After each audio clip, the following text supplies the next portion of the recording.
you're go for landing, over. 4 forward, drift into the right a little. 30, counter half seconds. 30 seconds forward. 40 feet down, 2.5. Picking up the set. Okay, engine stop. Head jet down. Tranquility Base here. The Eagle has landed. Roger, 20. On the 20th of July, 1969, Neil Armstrong became the first man to set foot on the moon.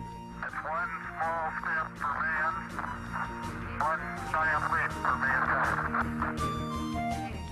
It was an extraordinary achievement, and since Apollo 1, the Americans had not lost a single life. Space travel looked almost easy.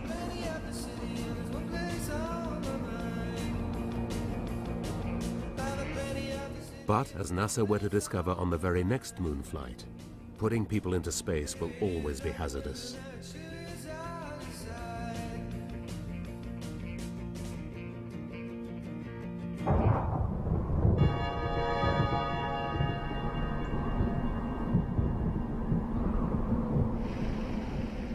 On the 14th of November 1969, NASA was preparing to launch Apollo 12, its second mission to the moon.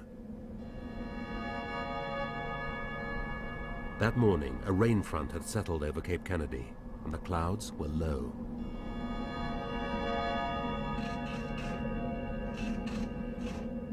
I can remember sitting in that console with my hands sweating just prior to liftoff. Nobody knew it, but I was nervous.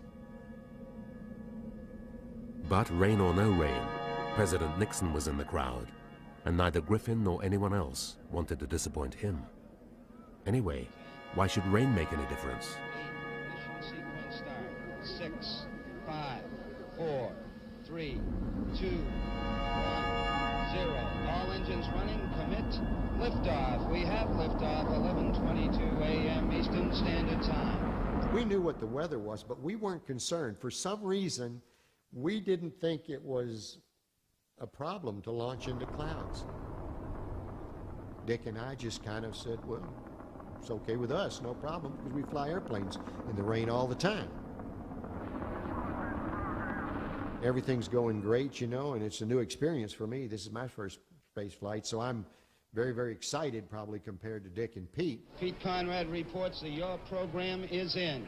The first 38 seconds of the launch was completely normal. Altitude at 1/2 mile. And then along about 50 seconds or so, something happens.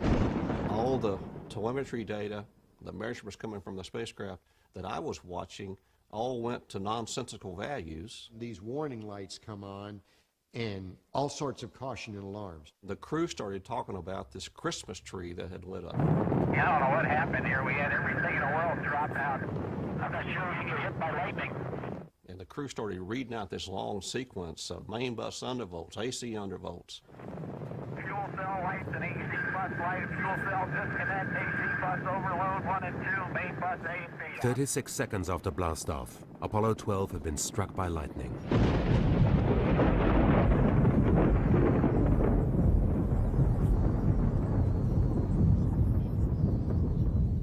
I thought we were going to have to abort.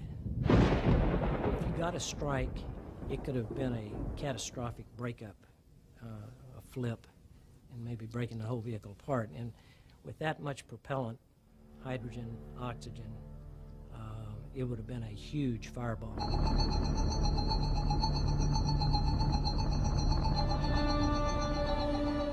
Apollo 12 was in mortal danger. Somehow the lightning strike had cut off the flow of data to the ground, and Mission Control was as good as blinded. The first thing I wanted to do was to see if I could restore my data stream. Aaron realized that somewhere in the command module was a backup system that could save them, but its use had hardly been a major part of astronaut training. So I said SCE to aux flight, I think that was basically the exact words. Nobody knew really where it was. And Capcom was frantically looking through his pages and he said, oh, I think that's on A10 or something. It was some panel. The crew came back and said, what? I don't think I'd ever thrown that switch in my life. One little switch saved the mission. Mission Control got its data, its sight, back. Apollo 12 had survived the lightning strike, and Bean and his fellow astronauts went to the moon and walked on it. son of a gun, right down the middle of the road. Hang in there. 30 seconds. 18 feet, coming down at 2. He's got it made. Come on in there. Going to the moon not only looked easy now, it looked fun. But then came the next mission. Apollo 13. It was the third moon journey, and the astronauts were Jim Lovell, Fred Hayes, and Jack Swigert. Ignition, Flight. Roger. As their Saturn V rockets soared upwards, neither they nor Mission Control knew that a few mundane factory errors had turned the ship into a time bomb. Everything was fine until 55 hours and 62,000 miles into the flight. The astronauts were a quarter of the way to the moon. It was, incidentally, April the 13th, 1970. On the ground, everything about the flight was being watched by somebody. Cy Liebergott was watching the oxygen tanks in the service module, which supplied power and air to the spacecraft. Odyssey Houston, standing by, over. Okay, we read you, Jack. Liebergott decided that the oxygen in the tanks needed to be stirred, agitated, and he asked the crew to turn on the fans that would do that. I decided that I wanted to have an extra stir before they went to sleep. And that's when the factory error struck. Inside the tank were damaged wires. An accident was waiting to happen. And if I hadn't done that, of course, you wouldn't be talking to me right now. Kane, we've got one more item for you when you get a chance. We'd like it to stir up your cryo tank. Okay. When the crew switched on the fans, there was a spark and the tank exploded. The service module was wrecked. Hey, Houston, we've had a problem here. Say again, please. Houston, we've had a problem. I knew from the metallic ringing or sound in the vehicle from the explosion and the metal actually crinkling in the tunnel. I knew something bad had happened. That'll be the bus underbolt. Roger, B&B underbolt. And we had a pretty large bang associated with the caution and warning there. Stand by, 13. We're looking at it. We were faced with a cascading failure. Cascading like a bunch of dominoes falling all at one time. Okay, now let's everybody keep cool. We got limbs still attached. Let's make sure we don't blow the whole mission. I guess I got cold all over. The explosion had blown away the side of the service module, and vital gases poured uncontrollably into space. A routine mission had become a life or death struggle, and 3 men's lives now hung in the balance. Okay, let's make sure that we don't do anything that's going to blow our electrical power with the batteries or that will cause us to lose the fuel cell number 2. Calculating furiously, Mission Control discovered that the astronauts might have just enough power and air to get back home. But to save these precious resources, they would have to shut down their command module and move into the smaller lunar module. The module would now never land on the moon, but it might save their lives. When I realized we had lost an oxygen tank, I was just sick to my stomach because we had lost the mission. We were not going to get to land. Apollo 13 didn't have enough power to just turn around and come home. Mission Control needed the moon's gravity to slingshot the spacecraft back to Earth. So they had to go around the moon, a place they would now never set foot on.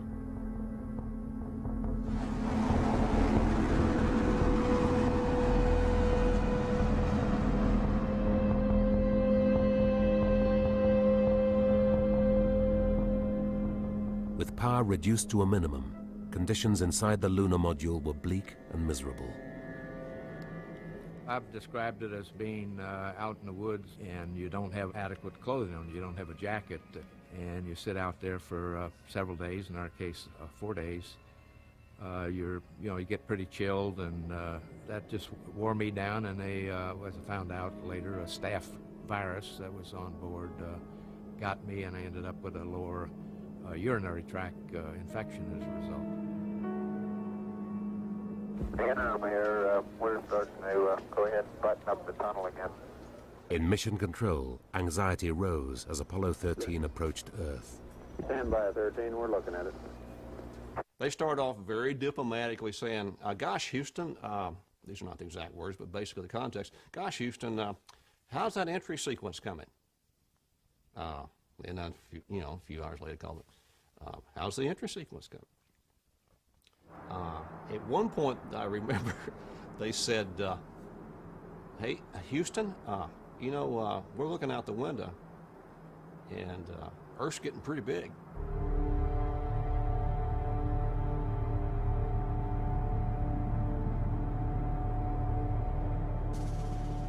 To start the return, the astronauts had to go back into the command module, defrost, and power it up.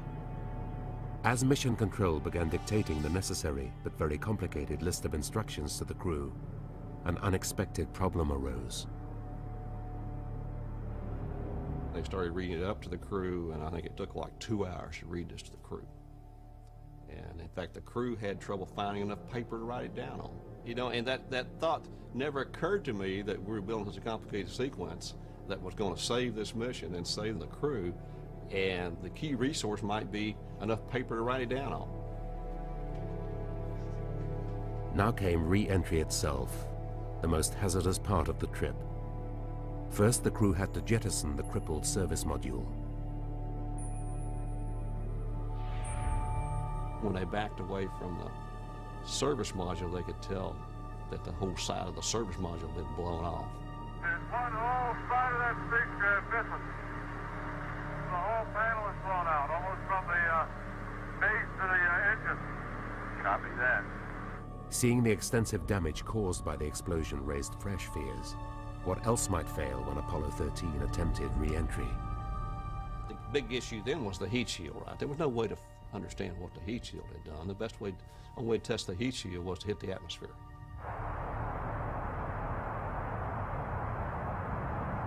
When we went into the blackout period on entry, it started right where it was supposed to start. And normally we could time those things, those blackout periods, within a matter of just a couple of seconds on start and a couple of seconds on when they would come out, and we could make radio contact. And you could have heard a pin drop in here. Only the Capcom kept calling. Yeah, Apollo 13, this is Houston. Nothing. I noticed in that period nobody was looking at each other. We were all kind of looking straight ahead because we all had in our mind that we've come this far and that damn heat shield must have been damaged and they burned up. It's been 2 minutes now from time of drogue deployment. 2 or 3 minutes after they should have come back into contact, Capcom kept calling Apollo 13, this is Houston. Finally, Jack Swigert, hello Houston, this is Apollo 13, everything's fine here. And everybody just, oh God, it was such a relief. An extremely loud applause here in Mission Control. This is Apollo 13 on main chutes, comes through loud and clear on the television display here. Odyssey Houston, we show you on the base. It really looks great. When we saw him here on the big screen on television, this place went crazy. More so than any flight probably before or after. The extraordinary moment in an entry when you really know you effectively have it made is when you can see the main chutes. From there on, it's just waiting for impact on the ocean. Apollo 13, this is recovery.